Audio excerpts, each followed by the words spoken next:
미국은 동등한 자격으로 우방을 늘려가는 방식을 선택했죠. 그리고 큰 성과를 발휘했습니다. 지금은 아시다시피 미국을 중심으로 아주 큰 시장을 형성하고 있죠.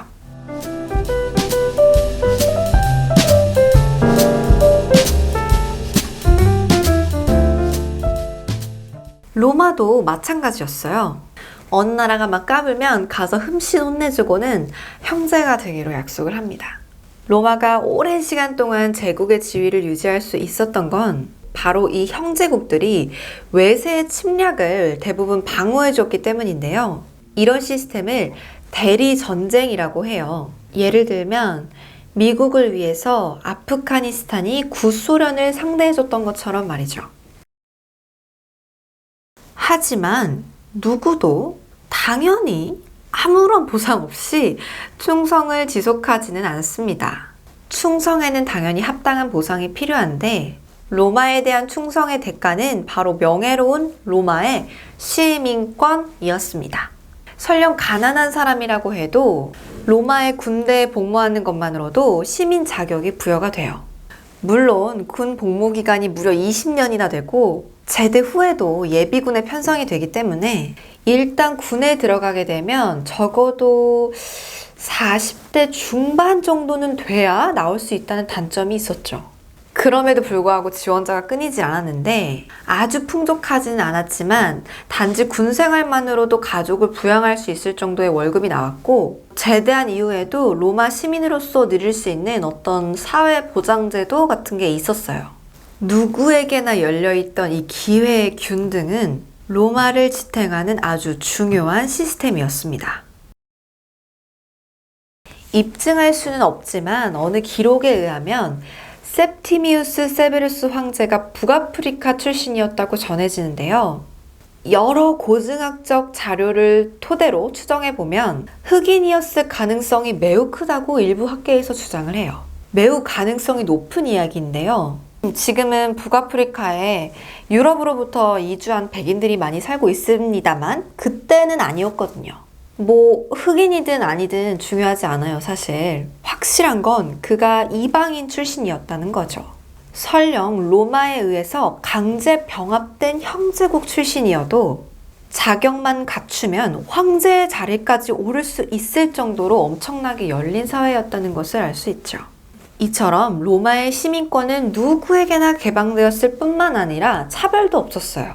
이런 특성은 매우 흥미로운 결과를 가지고 왔는데 로마에 충성하는 군인이 갈수록 늘어났다는 점이에요. 이건 역시도 매우 중요한 시스템이 될 수 있는데요. 전투에서 패배하고 심지어는 군대가 전멸했다고 해도 그 인원은 빠르게 보충될 수 있다는 거예요. 로마가 다른 나라들에 비해서 훨씬 오랜 시간에 걸쳐서 이 제국을 유지할 수 있었던 것은 결국 기회의 균등이라는 이 시스템이 큰 역할을 했다는 거죠.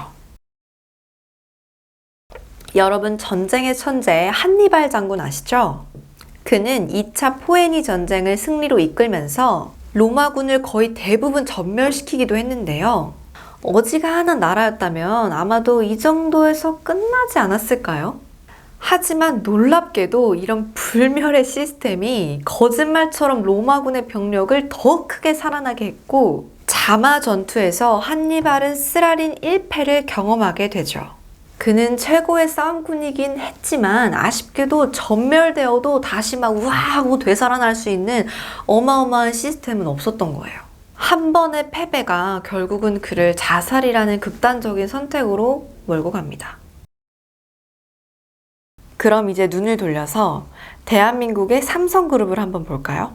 삼성그룹에서 임원이 되면 보통 사람이 평생 벌어도 얻기 어려울 정도의 연봉을 보장을 받습니다. 그 연봉은 그저 삼성을 위해 평생을 헌신했으니 주는 대가일까요? 그렇지 않아요. 그분들은 죽기 아니면 까무러치기로 일을 합니다. 실제로 삼성 직원들 사이에서는 이런 말이 돌았었잖아요. 삼성에서 그 임원을 달라면 3가지를 포기해야 되는데 가족, 건강, 친구를 포기해야 된다는 말이에요. 근데 이 세 가지를 포기하면 솔직히 내 인생의 전부를 포기하는 거 아닌가요? 저는 그렇게 들리는데요. 뭐 삼성 말고도 대부분 대기업의 임원들은 일을 정말 열심히 하십니다. 이 중요한 것은 이 임원이 될 수 있는 자격이 누구에게나 열려 있다는 점이에요. 차별 없는 기회가 보장이 되기 때문에 내 영혼마저 바칠 각오가 되어 있는 사람은 지천에 깔렸다는 말이죠. 이렇게 죽을 똥 살똥 일할 수 있는 사람들이 계속해서 줄을 섰다는 건 마치 로마의 시스템과 닮아 있어요. 아무리 고 이건희 회장님이 천리안을 가지셨다고 해도 그 많은 삼성 그룹의 세세한 부분까지는 신경을 쓰실 수가 없어요. 회장님은 잘 갖추어진 시스템 안에서 수십 명의 정예 임원들만 통제하면 되는 겁니다. 결국 삼성이라는 대기업이 지금까지 영속할 수 있었던 이유는 영생의 시스템이 잘 갖추어졌기 때문이라는 거죠. 차별 없는 보장, 그리고 열려있는 기회 말입니다. 단지 컴퓨터를 광적으로 좋아한다고 누구나 스티브 잡스나 혹은 빌 게이츠가 될 수 있는 게 아니에요. 위대한 기업을 이루려면 나를 위해 미쳐줄 혈맹이 필요하죠. 또한 그 혈맹들을 끊임없이 양산해낼 수 있는 안정적인 시스템이 존재해야만 영생의 시스템이 완성됩니다. 오늘도 유익한 시간 되셨기를 바라면서 저는 다음 영상에서 또 뵙겠습니다.